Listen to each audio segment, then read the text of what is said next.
So first on the presentation by Ms. Steele, as my memory serves me right, the first attempt, a formal attempt of the Philippine government at results monitoring and evaluation was funded by USAID. This was back in the mid-70s.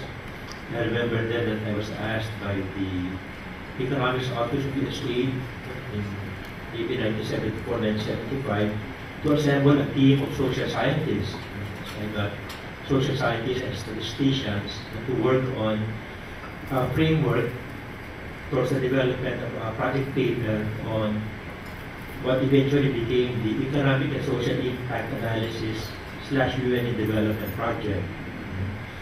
And DDJ Kupalan here, I think that was your first job, Rolly, wasn't it? When he joined NEDA, he was a member of the team that worked on the project because the base was in the UP School of Economics, or was it the IDS? I don't remember now. But in any case, unfortunately, since the effort was very new, even worldwide, we could not find enough examples, enough good examples to emulate. What happened then was that, okay, so we got other social scientists to work on the framework. We were developing log frames for different types of projects at that time, but we didn't know that they were called log frames. The kind of approach of inputs, output, outcomes, impact. So what was unfortunate then was that we were, because probably the information system was not that well developed for not just for projects but even for government statistics in general. The project started monitoring or evaluating the USAID funded, the World Bank funded projects that had not even taken off yet. So we find a team of project members going this project site and finding out that the project really had not started. That was really kind of, I was surprised that thing was happening. I should also say that I was not with the project when that was happening. In any case, Ms. Steele also mentioned a lull in 2002 to 2006. By 2007, our department got funding the Health Policy Development Project that is really a model on impact assessment for health interventions, not only just from the point of view of say research. The project has produced many journal articles for faculty members, as well as it contributed to the design of new programs at the Department of Health. But even previous to that, it was involved also in a few impact assessment studies for the USAID. And the last one that I had then was kind of traumatic for me. What happened then was this was in the early 90s and mid-1990s. What happened then was that the implementing office within the USAID office here in Manila didn't like the evaluation. The idea of being evaluated, it was the economics office that asked me to do the study. And so one PDO in Mindanao even complained that the interviewers I sent to conduct the survey were all NPAs, so they were leftists and they were trying to incite the residents in the area against the particular PDO. It took quite a while before the issue got settled. To cut a long story short, this brings in what Steele said, that now there's the evaluation unit is separate from the implementing unit. At the time, it was also separate, except that the funding for the evaluation was coming from the implementing unit. Now, even the funding is separated, which is good. No? One suggestion, though, with the GSA programs here, projects here, maybe the results of the evaluations of the specific project should be disseminated as for World Bank projects and ADB projects and many other donor projects. I think the findings of the studies, say project completion reports in the case of ADB, are available in their website, open to anybody to look at. I don't know if USA in fact has that, but maybe I just haven't been looking that closely into the USA studies. The presentation of Dr. Asapan is also very complements in terms of the internalized evaluation, complements the more formal evaluation systems that we find among donor agencies. The chart on integrated results-based management is very instructive. I wonder though if such would work in, say, a situation like ours. Because here, well, in Malaysia, the Ministry of Finance has both the budgeting and the revenue office. Their Ministry of Finance combines our Department of Finance and our Department of Budget and Management. And also in Malaysia, not least the offices are physically close together. They're all in Putrajaya now, the new capital of the government center of Malaysia, where it takes only a few minutes to move from one office to another, so that interagency meetings could be much facilitated. Over here, the people try to go to DBM, which they hardly ever do. It's usually the DBM people coming to NEDA. You waste hours just moving from one place to another. There have been moves to combine three agencies, NEDA, DBM, and DOF. That's probably too far away from being realized. The statement in the presentation, Dr. Asapan also, that program personnel are basically good and we need to empower them, is something that, as he himself mentioned, something that maybe that may not be as prevalent in other, say, even Southeast Asian countries, certainly not in the Philippines. Like he mentioned that in China and in Vietnam, that they're monitoring the notes, connotes being looked over one's shoulder, and maybe the system in Malaysia works because their program personnel are indeed very good. But here, the assumption would be very difficult to have. The presentation of Mr. Africa stands in contrast to that of Mr. Asapan, from the point of view of a CSO, and here in the Philippines maybe because the CSO that Mr. Africa represents, even as here. Well, it's not that it is kind of overseeing government activities. I would have thought that it seems to work on the assumption that the paper seems to be based on the assumption that NGOs, government, and donors have different development agendas, which is, I don't know how valid that is, maybe. And also, we cannot really speak of just, but when we say civil society or NGOs, it really covers a broad spectrum from left to right. It's kind of difficult to speak of, say, civil society organizations as homogeneous. in that sense. It's also, I also know some NGOs that are so-called progressive NGOs that do get funding from, are now getting funding from USAID, for example, although some time ago it was against the principle to get funding from an agency like that. But nevertheless, the NGO maintains its independence. And so it seems that it's not really that one does not need to compromise one's principles when one gets funding from donors that say they have a reputation like USAID. But in any case, it's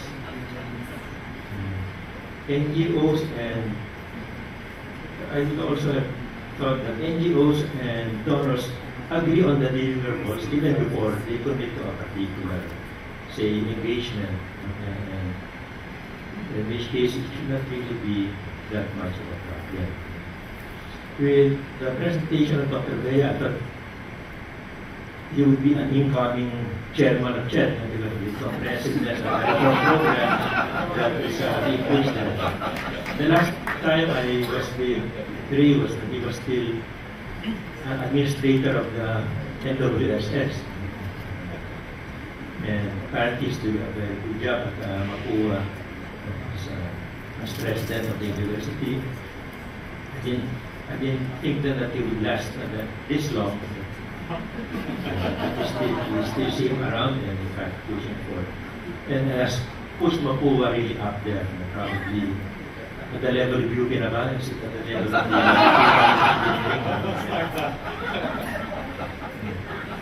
the in any case, my main comment there is that, well, maybe we'd like to say some simulation or some example of how the system works, the system that has been presented. But the main feel that I have with this system that is being proposed is that I didn't say anything about the quality of the inputs into the system. And what are these inputs? The high school graduates will come, the students that will come into that stream, into higher education, like these high school graduates. Are they ready for a system like this? Maybe the schools probably, the colleges and universities, probably find that enrollment dwindling once a system like this gets implemented without, say, looking into the early years, the early schooling years that feed into, that provide inputs to this system. The grading system being suggested also, so when I was looking at it, it looked similar to how my grandchildren in the US are being graded. Very detailed, and there are breakdowns, descriptions, qualitative descriptions as well as say, numerical counterparts there. That would be easy to do probably for a class size of 15 to 20 students, but when an instructor, for example, would be having 40 to 50 students in one class, which is what we find even in both the average private higher education institution and the SUCs as well. I wonder how implementable that, how feasible that would be, that kind of system. And the comments to the question, like I didn't see any statement there that the system will apply to SUCs as well. Will they be applied to SUCs as well? So let me end my comments there.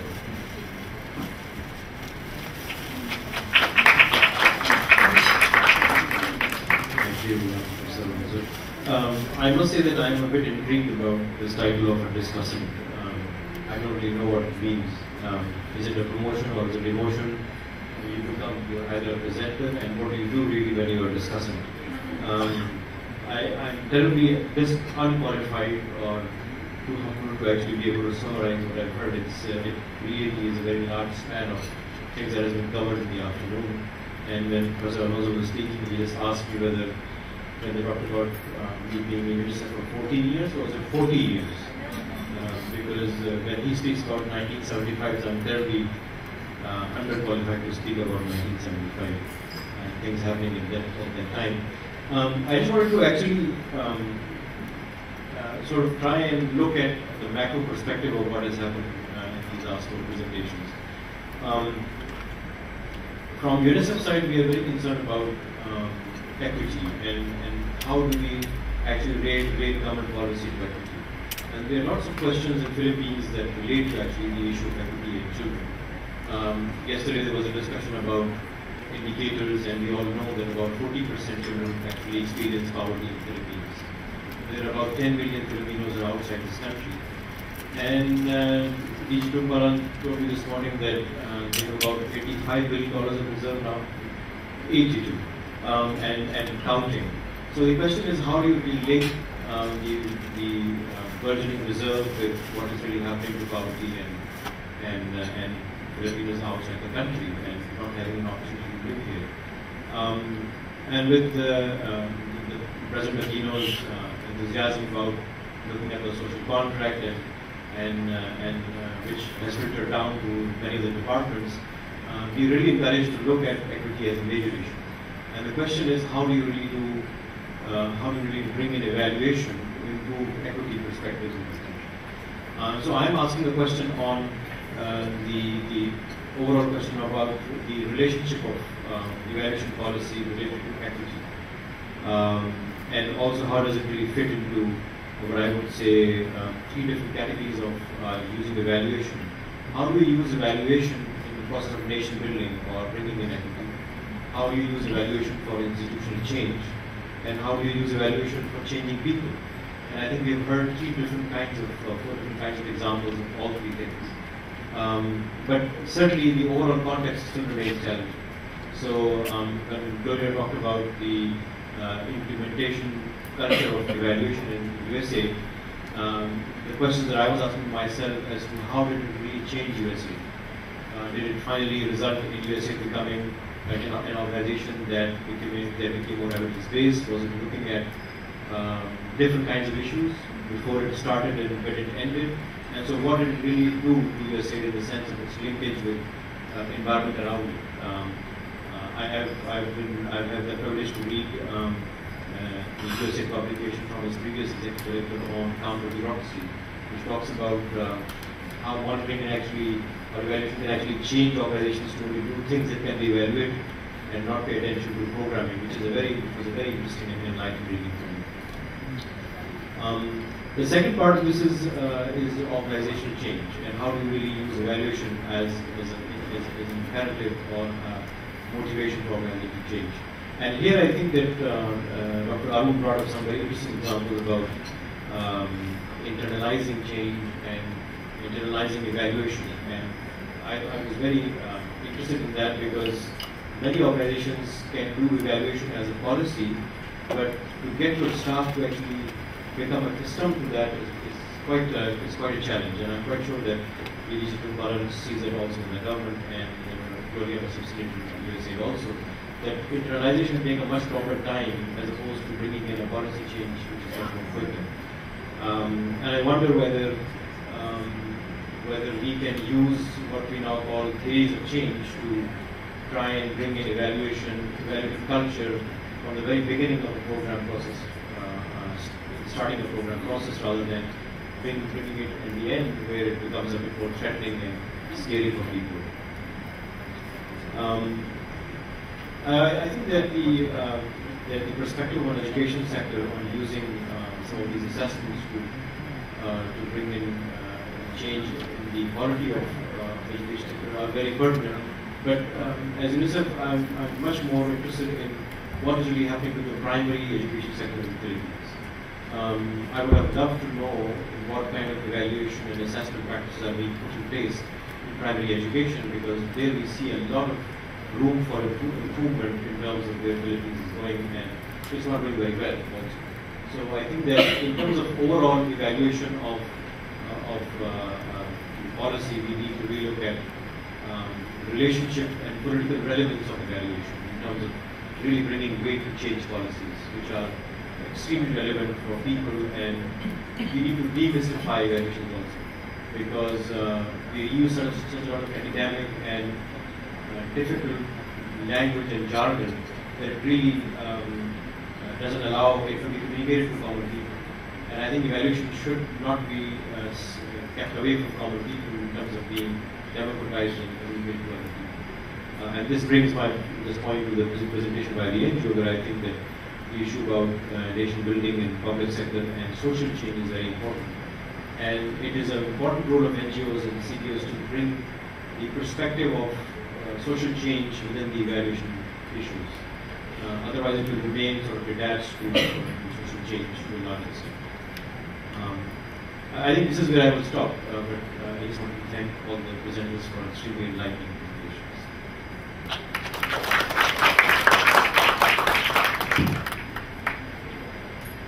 Thank you, presenters. Thank you, discussants.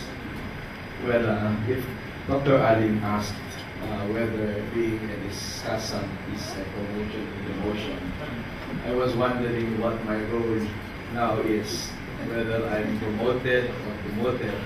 But surely, let me, before I try to make a summing up of this session, acknowledge the valuable presence of our Secretary, Secretary Arsenio Balisacan, RC Balisacan, is somewhere in the working place.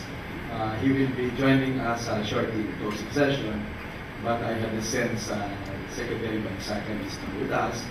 And I would be one of the first to mention that he is here more valuable because today is, in fact, his birthday. So, Secretary Balisacan, thank you, sir, for honoring us with your presence on the birthday. Now, to do my task, the Secretariat has actually given me a pile of questions written up. And I was going through the question, and I said the questions would entail a bit of follow-up. And our best way of handling the numerous response and questions is to give these questions to the panelists and even discussants. And during practice, we will have uninterrupted, indefinite time, at least longer than the session would entail. So please forgive us for not being able to anticipate the barrage of questions that will be there. Surely we give them to the experts. Secondly, the Secretariat has actually given me a very good summary of the session. But instead of going through this summary, I'd rather distill and give my own take on what I think are the important messages growing from the rich, diverse, and surely relevant perspectives and interests and experiences. You will note from the composition of all the resource persons and the discussants, indeed you will agree that they come from different background, diverse environment.